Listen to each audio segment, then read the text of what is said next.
Can I just be real with you? I hate asking for help. When I have a problem in my life, the last thing I want to do is to bring other people into it. I don't want to admit that I need to rely on other people. And I think you're the exact same way. I want to believe that I have the strength to solve things on my own. The last thing I want to do is burden others with my issues. I would rather act like everything's fine on the outside and then suffer silently on the inside. Here's my ideal way to handle problems in my life. I want to deal with it on my own, and I want it to go away as fast as possible. Now, we've been talking about anxiety the past couple weeks, and something you need to know about me is anxiety is still something I deal with. Shocker, I'm not perfect. Sorry to disappoint you. Anxiety still pops up in my life, and it's a problem I just don't want to ask for help with. Something in my life right now that brings me a lot of anxiety is relationships. I'm constantly anxious about the condition of my relationships in my life. Am I being a good dad to my son? Do my friends actually like me? Is my wife feeling loved and supported by me? Am I doing a good job of encouraging my coworkers? I literally can find my mind racing at 1,000,000 miles per hour, overthinking every relationship in my life. Ideally, here's what I would love to happen with this anxiety I have towards relationships. I want them to just magically disappear with minimal effort, with no one's help. In no time at all, poof, it's gone. Now, if I were to guess, you're the exact same way. When you deal with anxieties, you don't want help. You want it gone quickly, with no effort at all. That anxiety that you feel about performance, always wanting to perform in front of people, whether it's sports, school, you fill in the blank. You want it gone, poof, no effort at all. That anxiety you have when you compare yourself to other people on social media, in your class, on your team. I want it gone. That anxiety that you feel because you've been rejected, whether it was a boyfriend, a girlfriend, a parent, a friend, the anxiety that you feel with your relationships, you want it gone. We wish it was just gone. Wouldn't it be great if this was the case? Wouldn't it be awesome if these anxieties, with no help at all, could just disappear? When we come face to face with this problem of anxiety, we don't want help, and we want it to go away quickly. Here's what I want you to do. You received an index card and a pen at some point today during service.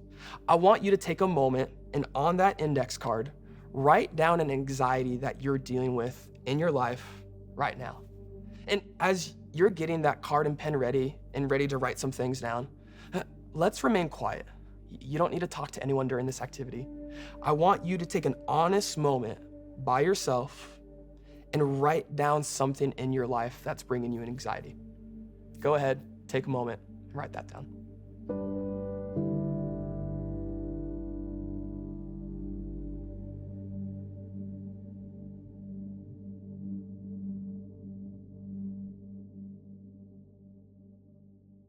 I think the reason we look at our anxieties and we choose to not bring people into those things is because I think we have to come face to face with the reality that we actually have to confront the pain and the struggle that anxiety holds over us.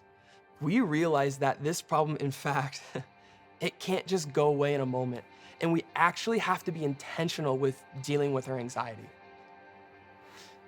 Instead of just ignoring our anxieties, we have to initiate this problem and actually put in effort to tackle this anxiety. Even if that means it's gonna take some time and it doesn't just go away in a blink of an eye. When we place intentional effort towards dealing with this problem of anxiety, we quickly realize we don't have the capacity and strength to deal with this on our own. We need help. The question is where? Where do we receive this help? There's a verse in the Bible that we've been going through a lot in Philippians chapter 4. In Philippians chapter 4, verse 6, it says this: "Don't be anxious about anything, but in every situation, by prayer and petition, with thanksgiving, present your requests to God." Notice that last part of this verse. Present your requests to God. Here's the translation. God can help you with any and every anxiety in your life.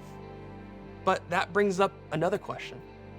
Do you think God can actually help you with your anxiety?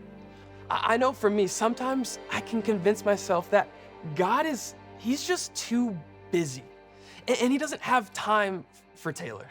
Like, why would he care about me and my small problems? Here's what I want you to do. Get that index card and pen out again. On the other side of that card, I want you to write down the answer to that question. Do you think God can help you with your anxiety?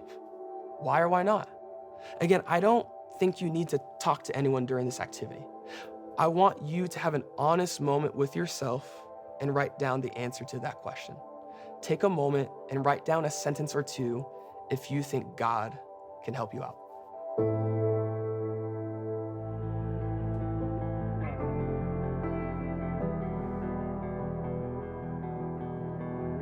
Psalm 34:18 says this: "The Lord is near to the brokenhearted and saves the crushed in spirit."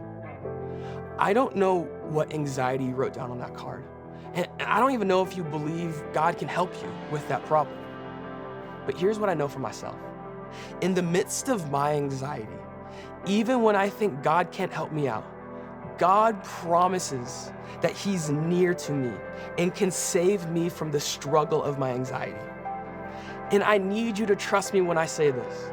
God has shown up for me time and time again, even when it feels like there's no way out, even when it feels like my anxiety is going to get the best of me. Even when I doubted God, He shows up. It might not be right away. It's a process that we have to initiate, and it's gonna take some time. But hear me on this. God can help.